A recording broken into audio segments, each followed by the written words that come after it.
भाई भाई भाई थोड़ा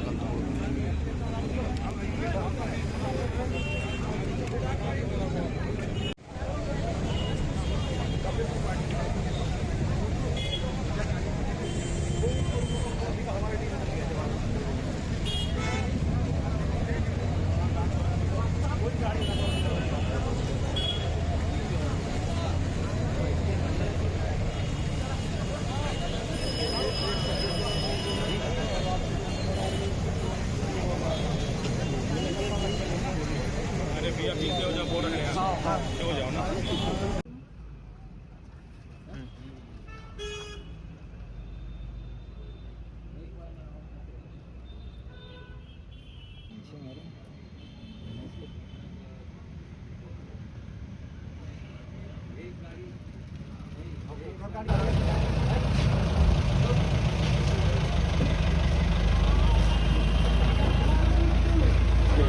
इसको खींचते ना ले जाओ।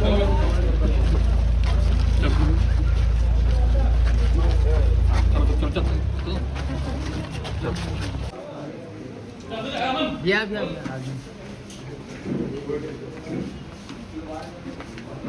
आज क्यों रहा है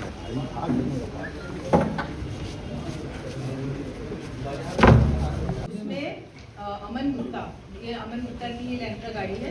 इसमें अमन गुप्ता के साथ प्रेम श्रीवास, भरत तिवारी और रवि तिवारी ये लोग घटनास्थल तक इसको फॉलो करते हुए आ रहे थे और लगातार इनपुट दे रहे थे जो मौके पर टीम्स को जिनको कार्य करना था कि ये इसकी लोकेशन, लाइव लोकेशन क्या है।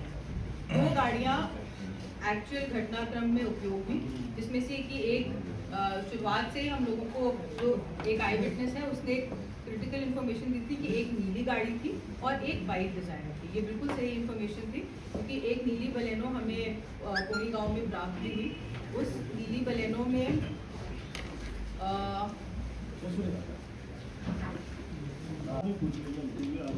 रवि ठाकुर होगा मेरे को। हाँ, बलेनो गाड़ी में 2 शूटर्स बैठे थे। यही लोग ये गाड़ी चला रहे थे।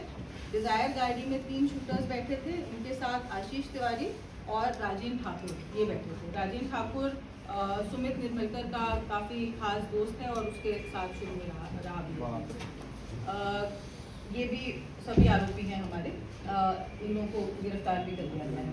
राजेंद्र ठाकुर, आशीष और 3 शूटर्स पहले से ही डिजायर में वहाँ पे वेट कर रहे थे और जैसा कि आप लोग ने देखा होगा घटनास्थल के मतलब जहाँ गाड़ी रुकी उसके जैसे सामने स्पीड ब्रेकर था, तो उसी चीज़ को का उन्होंने बेनिफिट उठाते हुए गाड़ी को थोड़ा सा सामने अड़ाया। दूसरी तरफ से बलेनो गाड़ी आई और दोनों साइड से उसमें शूटिंग हुई। इसके जस्ट बाद जो डिजायर गाड़ी है वो मुड़ गई और गई रतनपुर रोड पे। बलेनो गाड़ी भी उसके पीछे पीछे गई और अमन गुप्ता अपनी एलेंट्रा में भी इनके पीछे पीछे गई। इनको ये सब मिले कोड़ी में। डिजायर गाड़ी थोड़ा सा शायद भटक गई थी क्योंकि शूटर्स लोकल नहीं थे तो उनको संपर्क करके वापस बुलाया गया। कोड़ी में जब ये मिले तो उन्होंने अपनी बलेनो गाड़ी को वहाँ से अबैंडन कर दिया, उसको छोड़ दिया। बलेनो गाड़ी जिस व्यक्ति की है उसकी हमने तस्दीक करी है। वो एक जितेंद्र धितेरे नाम का व्यक्ति है, पांडु उसको बोलते हैं, लेकिन उसका इस घटना में कोई वो इन्वॉल्वमेंट नहीं मिला है। उससे मतलब प्रसाद अपनी लाइव लोकेशन बताओ, कहाँ हो तुम लोग? प्रसाद ये लोग रास्ते में हैं, ये लोग रास्ते में हैं, वापस आ रहे हैं।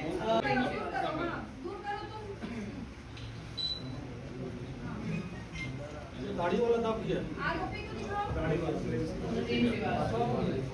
राजेंद्र ठाकुर, भरत तिवारी, रवि तिवारी, आशीष तिवारी 4 आरोपी हैं। ये जो नीली शर्ट में बैठे सबसे ये राजेंद्र ठाकुर प्लान बना था लेकिन वो ले जा नहीं पाया। कपिल त्रिपाठी ने एक संदेहास्पद काम और किया था जिसकी वजह से शुरू से हम लोग उसको ट्रैक कर रहे थे। जो उसके घर में सीसीटीवी कैमरास लगे हैं उसका डीवीआर उसने निकाल दिया था 1 दिन पहले घटना करने के। डेफिनेटली एक चैलेंजिंग केस संजू त्रिपाठी की हत्या 14 तारीख को हुई। उसी दिन से पुलिस इसमें लगी हुई थी। एक 22 सदस्यीय टीम भी इसके लिए गठित की गई थी, जिसके सभी मेंबर्स ने बेहद मेहनत करके टेक्निकल साक्ष्य के साथ साथ ह्यूमन इंटेलिजेंस का भी इसमें बहुत बड़ा सहयोग रहा है।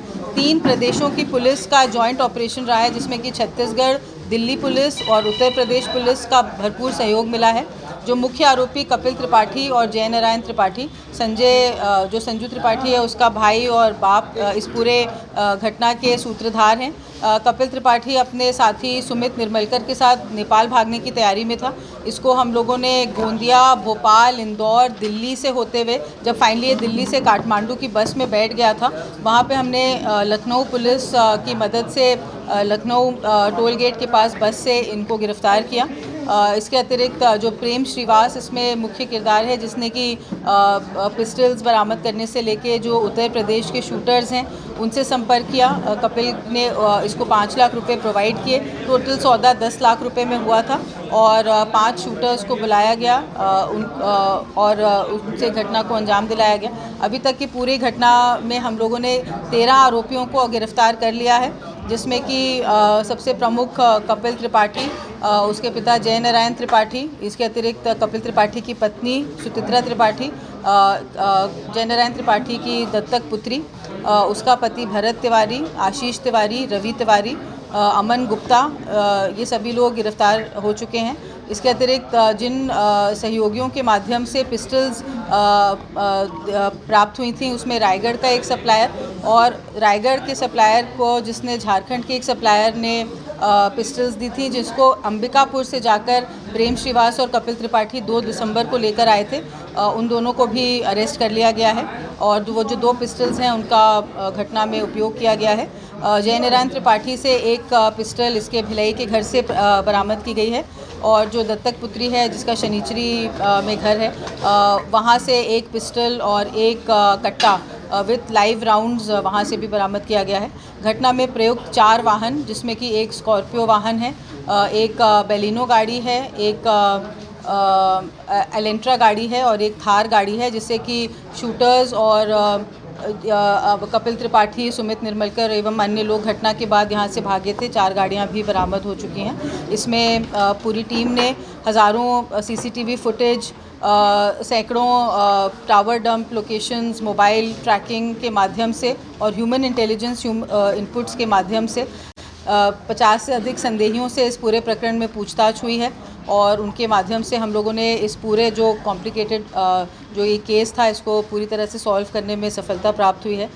इसमें उत्तर प्रदेश पुलिस और दिल्ली पुलिस का भी विशेष सहयोग प्राप्त हुआ है, जिनसे लगातार कोऑर्डिनेशन हो रहा था, क्योंकि ये सारे आरोपी नेपाल की तरफ भागने की फिराक में थे और एक बार ये लोग नेपाल अगर क्रॉस ओवर हो जाते तो हमारे लिए ये चैलेंज बहुत बढ़ जाता। तो इन सभी के सहयोग से हम ये सब गिरफ्तारियाँ करने में सफलता प्राप्त कुल कितने शूटर थे और कहाँ के थे? इसमें घटना में 5 शूटर्स थे। ये सभी 5 शूटर्स उत्तर प्रदेश के विभिन्न जिलों के थे। इसमें से बनारस में 3 मुख्य शूटर्स थे।